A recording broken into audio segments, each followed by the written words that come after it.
This is artist reignited. As you can see, I'm going to set up another pond here. This time I thought, rather than setting up a whole new ecosystem that's going to take time to establish and set up a new airline or a new pump, I just thought I'd add this pond onto these existing twin rope bucket ponds, which sort of run off the airline here and the sponge filter. And then what I'm going to do is just top it up and then give the guppies a little bit more room to move around. Quite like the idea of these air siphon sponge filter ponds. They work quite effective. They're very low cost to maintain and run. So now I'll be calling this the triple rope bucket pond, not the twin. So what I've done so far is I've got these tank fittings from Bunnings. They cost about $6 each for the 25mm one or the 1-inch ones. Usual plumbing tape, which I've started wrapping up here. And what we're going to do is tidy up this mess and we'll get cracking onto it and see how it turns out. So what we've got here is just the plumbing tape on these joiners. I just find it's just a good way to prevent any extra future water leakages and things like that. Normally I just do them up hand tight, and then I'll get the multi-grips and chuck them on there, and then just give it a light little turn like that. And I've done that with all these and they've never leaked, not yet anyway. So the next challenge is we've got to sort of jerry this around a bit, jimmy it around, and then hook it up into there and fill it up with water.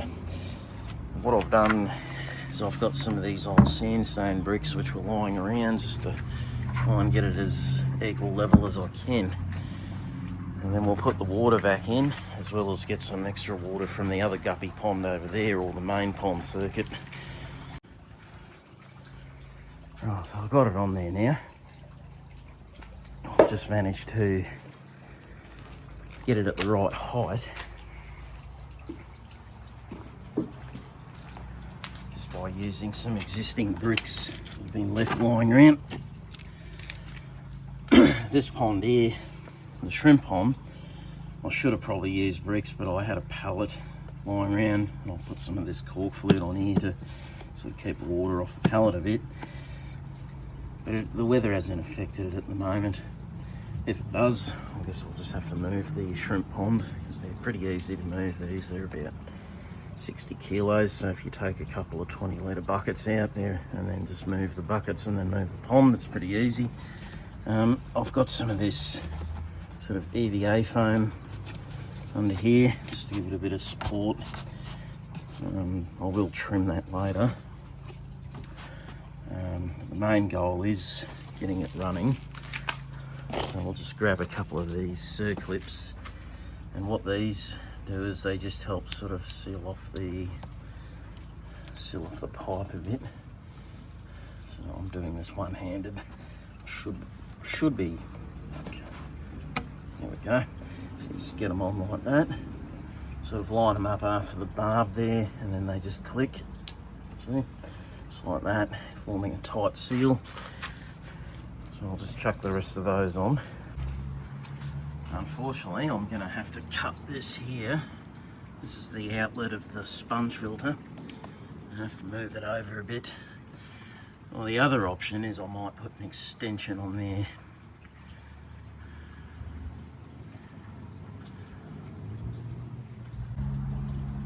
I've decided that I'll just cut it. Just cut the zip tie there. And then that way we can just place it over the back there.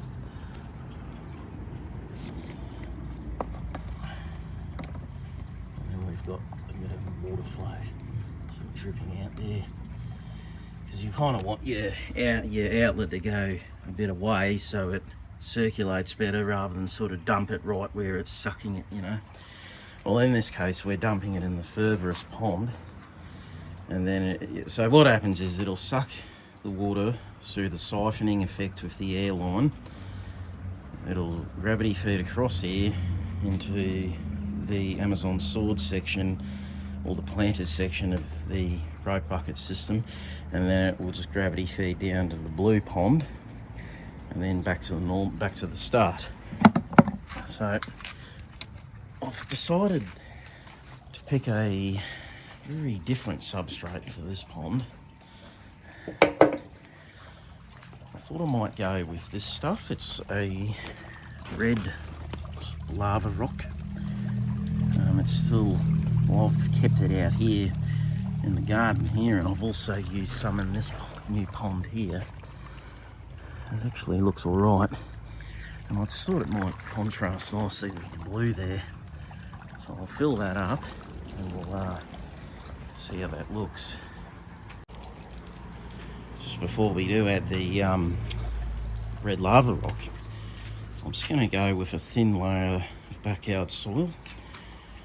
A lot of opinions out there state that backyard soil is not good for ponds, and a lot of other opinions say it is. Well, I've used backyard soil in here, in the shrimp pond, plants are loving it, and I've used it here in the guppies pond. And I've also used it in some of these ponds here. So it does work, as long as you don't add too much at once when you're adding it to an existing system. If you're adding it to a new system, let it settle for about a month, let the nitrate cycle settle down. Otherwise the soil will give you a bit of an ammonia spike, so you don't want that. So I just get a thin layer, and then the leaves and that, the leaves and grass, which is in here, will also act as nutrients as it decomposes. Just add a little bit more of this more finer stuff on top.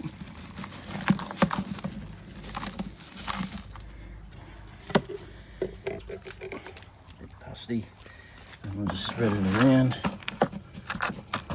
There's a rock in there, and another rock in there.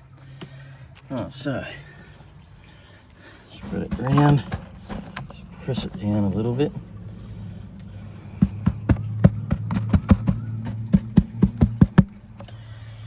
Cap it with some propagating sand, and then we'll add some lava rock. This is some pre-washed propagating sand. I'm just going to cap the top of the soil layer.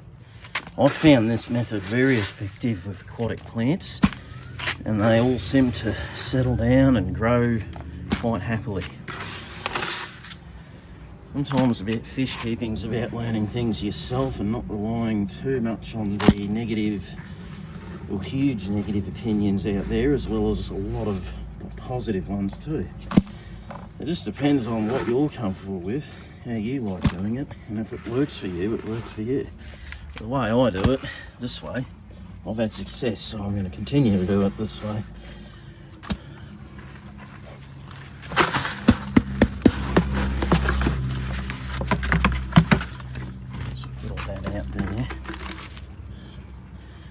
Just spread it around.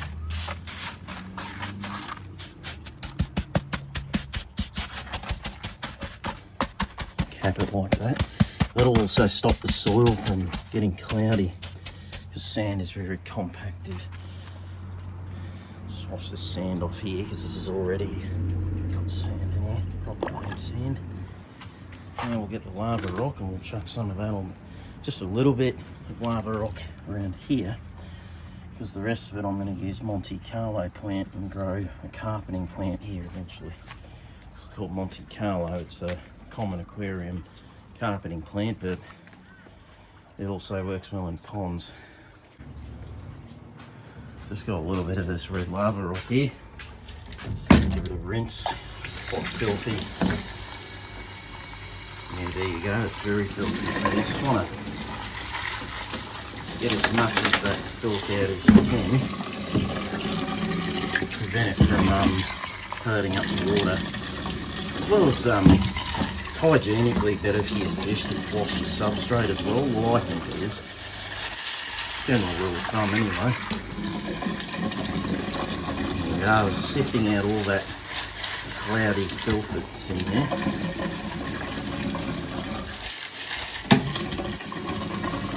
we go. I think I'm happy with that.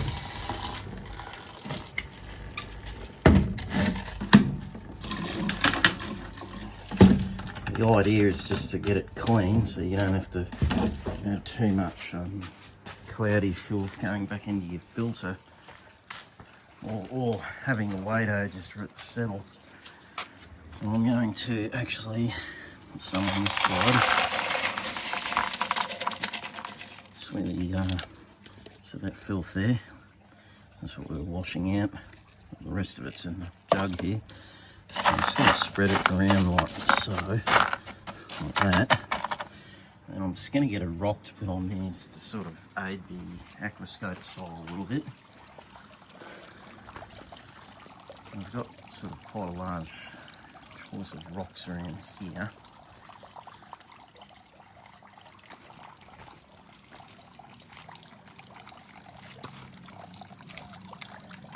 Okay, this one here. Like a sort of a river stone that's had a bit of quartz crystallization going on there. It's been sitting there for millions of years in the creek. So we'll just sort of jam that like that. And that just creates like a bit of a hiding area for the fish. And then just imagine the Monte Carlo carpet growing there. May even put a sword in here, or maybe some Vallisneria. Sort of this stuff here. So the grass, I've got it in almost all my ponds. Rotala here too. But I'll decide later. For now, I'm just going to leave it as that. Right, I'll just put the phone down for a second and we'll fill it up. I've just started filling it up, and there's a little bit of cloudiness here, but that's because the water's penetrated through the sand. But it will go down later.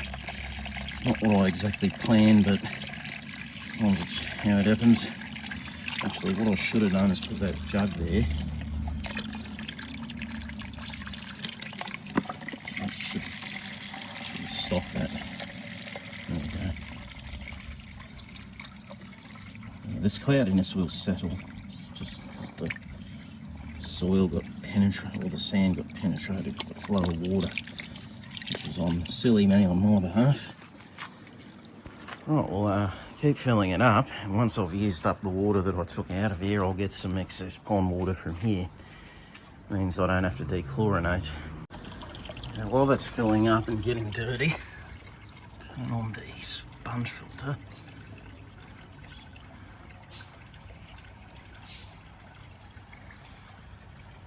Should be, there we go. Just angle that the wrong way.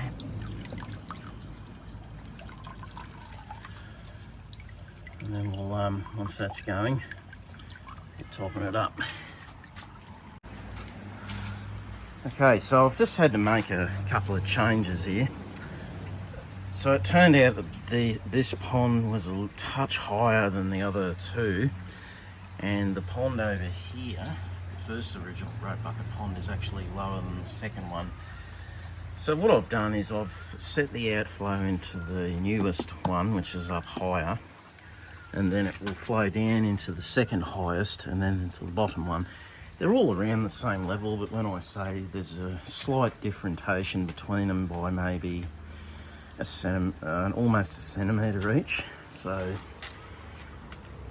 yeah, so eventually I will get either some sandstone pavers or bricks and re-level them all the same height. But for now, we've got it running, and I'm just doing the final sort of finishing touches of the water add, and we'll give it a couple of days and we'll just see how it clears up and how it looks.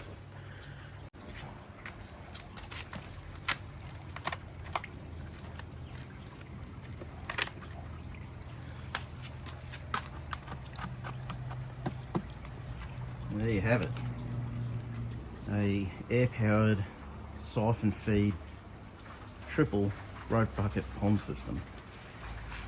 The idea of doing it this way is you could realistically have as many of these as you want, as long as you've got the outflow going to the final pond and they're all relatively level, so you don't get uneven water levels in each pond. Like I said, in a couple of days when that clears up, we'll check it. It's starting to rain now, which is good because I just took some water out of the pond and now we're going to get a water change again. It's hot this time of year in October in Queensland, and normally it is a rain season.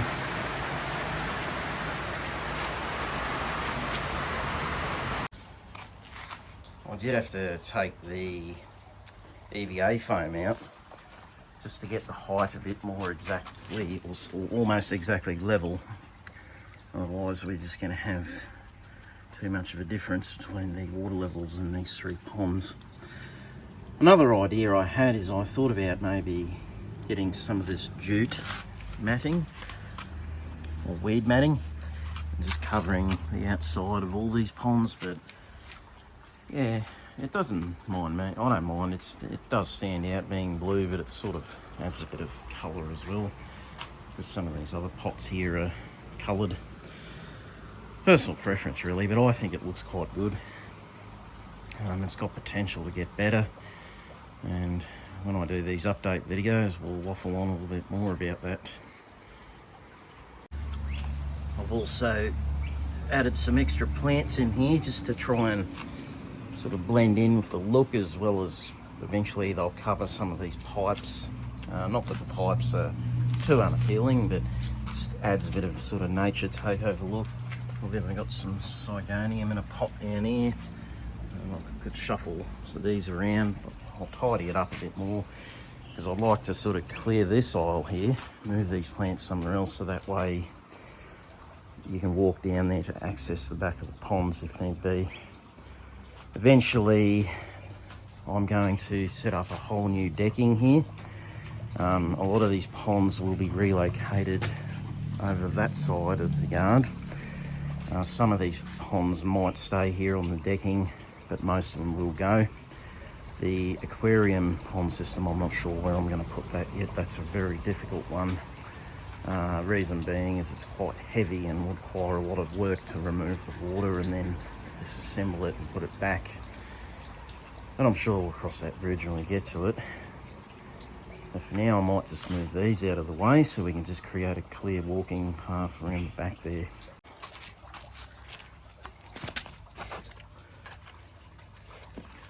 Right, now that I've rearranged it, we've got some access in the back here.